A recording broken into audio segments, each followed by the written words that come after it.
दोस्तों, फ्रांस भारत का एक गहरा दोस्त है। पिछले दिनों पीएम मोदी फ्रांस की यात्रा पर गए थे। तब फ्रांस के राष्ट्रपति इमैनुअल मैक्रों ने उनका जबरदस्त स्वागत किया था, जिसे पूरी दुनिया ने देखा। इस यात्रा के बाद दोनों देश और करीब आए हैं। साथ ही दोनों देश रक्षा सौदों पर अहम समझौतों पर भी सहमत हुए हैं। फ्रांस इस समय भारत का बड़ा रक्षा और रणनीतिक साझेदार है। हिंद प्रशांत क्षेत्र पर फ्रांस भारत को ध्यान में रखकर अपनी सारी स्ट्रेटजीज तैयार करता है। अब दोस्तों, ऐसी खबर आ रही है जिसके बाद चीन के पैरों के नीचे से जमीन सरक जाएगी। ऐसी खबरें हैं दोस्तों कि भारत और फ्रांस 6 परमाणु हमले पनडुब्बियों को खरीदने की बातचीत कर रहे हैं। खबर यह है दोस्तों कि भारत और फ्रांस के बीच 1-2 नहीं बल्कि 6 परमाणु सबमरीन को लेकर बातचीत की जा रही है। ये खबर चीन को तो परेशान करेगी ही, साथ ही साथ जिन्ना लैंड को भी अब रातों में नींद नहीं आने वाली।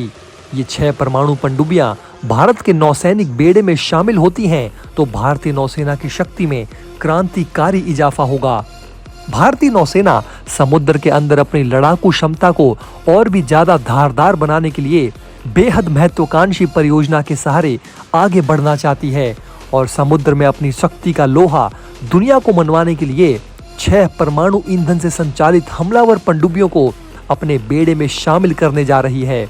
हालांकि इंडियन नेवी की ये महत्वाकांक्षा पिछले 4 सालों से भारत सरकार के पास लटकी पड़ी है, क्योंकि रूसी अकुला श्रेणी की परमाणु संचालित पनडुब्बी का लीज 2021 में ही समाप्त हो चुका है। इसलिए भारतीय नौसेना के बेड़े में कोई SSN नहीं बचा है। रिपोर्ट है दोस्तों कि भारत 6 SSN पनडुब्बियों के निर्माण की परियोजना पर सहयोग के लिए फ्रांस के साथ बातचीत कर रहा है। ये सौदा समंदर के नीचे भारतीय नौसेना की क्षमताओं में 2 गुना इजाफा कर देगा। नौसेना को परमाणु पनडुब्बियों की सख्त जरूरत है। आपको बता दें दोस्तों कि चीन के पनडुब्बी बेड़े में 70 से ज्यादा पनडुब्बियां शामिल है, जिनमें 7 परमाणु बैलिस्टिक मिसाइल पनडुब्बियां, 12 परमाणु हमले पनडुब्बियां और 50 से ज्यादा डीजल हमलावर पनडुब्बियां शामिल हैं। इसके विपरीत भारत के ज्यादातर पारंपरिक पनडुब्बी बेड़े को 1980 के दशक में हासिल कर लिया गया था और भारत की पनडुब्बियां पिछले काफी सालों से सर्विस में हैं। चीन की नौसेना, जिसे PLAN कहा जाता है, उसकी बढ़ती शक्ति से मुकाबला करने के लिए भारत के पास परमाणु ऊर्जा से ऑपरेट होने वाली पनडुब्बियों का होना काफी ज्यादा जरूरी है और इसी के लिए भारत में 65,000 टन के स्वदेशी एयरक्राफ्ट कैरियर IAC-2 की परियोजना को स्थगित करके उसकी जगह पर स्वदेशी न्यूक्लियर अटैक सबमरीन्स यानी SSN बनाने का फैसला लिया, जो पानी के अंदर मार करने वाली लड़ाकू विमानें हैं। SSN गेम चेंजर हैं। वे गुप्त और असीमित सहनशक्ति वाले शक्तिशाली मंच हैं। वे अनिश्चित काल तक पानी के भीतर रह सकते हैं और बंदरगाह से दूर लंबे समय तक और तेज गति से काम कर सकते हैं। लंबी दूरी की मिसाइलों से लैस वे समुद्री युद्ध का आकार बदल सकते हैं। चीन की हिंद महासागर में बढ़ती अवैध गतिविधियां और पश्चिमी अरब सागर में पाकिस्तान की चुनौतियों के बीच इंडियन नेवी को परमाणु पनडुब्बियों की सख्त जरूरत है। हिंद महासागर में चीन लगातार चुनौती बनता जा रहा है। कभी अपने जासूसी जहाज तो कभी हिंद महासागर के देशों पर अपने बेड़े बनाने की मानसिकता के बीच भारत को अपनी नौसेना की ताकत और बढ़ाने की जरूरत रही है। ऐसे में फ्रांस से 6 पनडुब्बियों को लेकर बातचीत एक सक्रिय कदम है। भारतीय नौसेना में पनडुब्बियों की आमद के साथ ही हमारी नौसेना की ताकत भी बढ़ जाएगी। इससे चीन की अकड़ भी ढीली हो जाएगी। चीन की नौसेना भारत से कहीं ज्यादा ताकतवर है, इसमें कोई दो राय नहीं है। लेकिन सच ये भी है कि चीन की बाउंड्री कई देशों से लगती है। समुद्री सीमा खासकर दक्षिण चीन सागर के लगभग सभी देशों से चीन ने दुश्मनी मोल ले रखी है। यही नहीं, अमेरिका से लेकर ऑस्ट्रेलिया तक और यूरोप से लेकर कर्ज में फंसे गरीब अफ्रीकी देशों तक के देशों को चीन फूटी आंख नहीं सुहाता है। इतने दुश्मनों से लड़ने के लिए चीन को रक्षा के क्षेत्र में मजबूरन ज्यादा खर्च करना पड़ता है। भारत जो SSN पनडुब्बियां खरीदने वाला है, वे धीमी और छोटी टांगों वाली डीजल पनडुब्बी की तुलना में काफी ज्यादा क्षेत्र को कवर करने की क्षमता होती है और इसके पास काफी रफ्तार के साथ साथ परिस्थितियों को बर्दाश्त करने की क्षमता भी काफी तेज होती है। ये डीजल इंजन सह बैटरी से चलने वाली पारंपरिक नावों की तुलना में कई दिनों और कई महीनों तक पानी में रखा जा सकता है।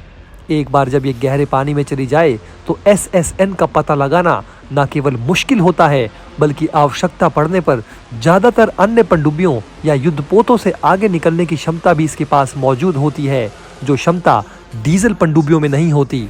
भारत ने साल 2019 में रूस से एक और परमाणु संचालित अकुला क्लास हमले की पनडुब्बी के लिए 3 अरब अमेरिकी डॉलर के समझौते पर हस्ताक्षर किए हैं। रूस यूक्रेन के बीच जो जंग चल रहा है उसके बीच लीज की शुरुआत 2026 की अपनी समय सीमा से चूक जाने की संभावना है।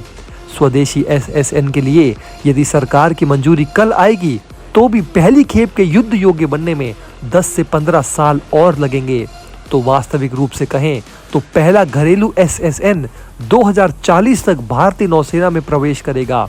भारतीय नौसेना को 6 SSN के लिए सैद्धांतिक मंजूरी मिल गई है और ये काम शुरू करने के लिए सुरक्षा पर कैबिनेट समिति से मंजूरी का इंतजार कर रही है। परमाणु पनडुब्बियों के निर्माण में सबसे बड़ी परेशानी टेक्नोलॉजिकल सपोर्ट नहीं मिलना है। भाभा परमाणु अनुसंधान केंद्र ने 11 प्रकार की नियंत्रण प्रणालियां और उनके मल्टी फंक्शनल कंसोल विकसित करने के लिए electronics corporation of Indian limited यानी ECIL के साथ एक समझौते पर हस्ताक्षर किए हैं। इससे SSN पर काम के कुशल निष्पादन में मदद मिलेगी और कुल मिलाकर भारत के परमाणु त्रय की स्थापना होगी। भारत के पास वर्तमान में 2 परमाणु संचालित बैलिस्टिक मिसाइल पनडुब्बियां हैं। हालांकि भारत के परमाणु डेटरेंट फोर्स के एक उपकरण के रूप में उन्हें सामरिक मिशनों के लिए तैनात नहीं किया जा सकता। यहीं पर SSN फाइटर जेट्स नौसेनाओं की मदद करने और दुश्मन का मुकाबला करने के लिए काम में आते हैं। वे अपनी इच्छा के अनुसार लक्ष्यों का पीछा और उनका सफाया कर सकते हैं और उनकी लगभग अजेयता उन्हें देश के शस्त्रागार में सबसे शक्तिशाली हथियार बनाती है। SSN एक महंगा प्रस्ताव है। भारतीय नौसेना ने लीज पर ली गई रूसी अकुला श्रेणी की पनडुब्बियों के माध्यम से परमाणु संचालित पनडुब्बियों के रखरखाव और संचालन में अमूल्य अनुभव प्राप्त किया है। भारत ने रूस की मदद से परमाणु ऊर्जा से चलने वाली बैलिस्टिक अटैक पनडुब्बियों INS अरिहंत और INS अरिघाट को डिजाइन और विकसित किया है। इससे उन्हें पनडुब्बी में फिट करने के लिए परमाणु रिएक्टर को छोटा करने की विशेषज्ञता मिल गई है। वहीं अरिहंत बार्क द्वारा निर्मित 83 मेगावाट रिएक्टर द्वारा संचालित है। प्रस्तावित SSN को बड़ा और अधिक शक्तिशाली बनाने की योजना है। SSN में 190 मेगावाट का रिएक्टर होगा जो इसे शक्ति प्रदान करेगा। भारत 6 परमाणु ऊर्जा चालित पनडुब्बियों के निर्माण की महत्वाकांक्षी कार्यक्रम पर सहयोग के लिए फ्रांस के साथ बातचीत कर रहा है। फ्रांस का नौसेना समूह फ्रांसीसी नौसेना के लिए बाराकूडा श्रेणी के SSN का निर्माण कर रहा है। परमाणु संचालित पनडुब्बियों को विकसित करने के लिए ऑकस के तहत अमेरिका, ब्रिटेन और ऑस्ट्रेलिया का पहले ही सहयोग हो चुका है। लिहाजा फ्रांस इस समय भारत के लिए एकमात्र विकल्प है। PM मोदी की हालिया फ्रांस यात्रा के दौरान भारत और फ्रांस ने छोटे मॉड्यूलर रिएक्टर के क्षेत्र में सहयोग करने का फैसला किया है। इस पूरे वीडियो के बारे में दोस्तों आपकी क्या राय है, हमें नीचे कमेंट बॉक्स में कमेंट करके जरूर बताइए। वीडियो को लाइक और चैनल को सब्सक्राइब भी जरूर करें। मिलते हैं दोस्तों आपसे अगले वीडियो में। जय हिंद।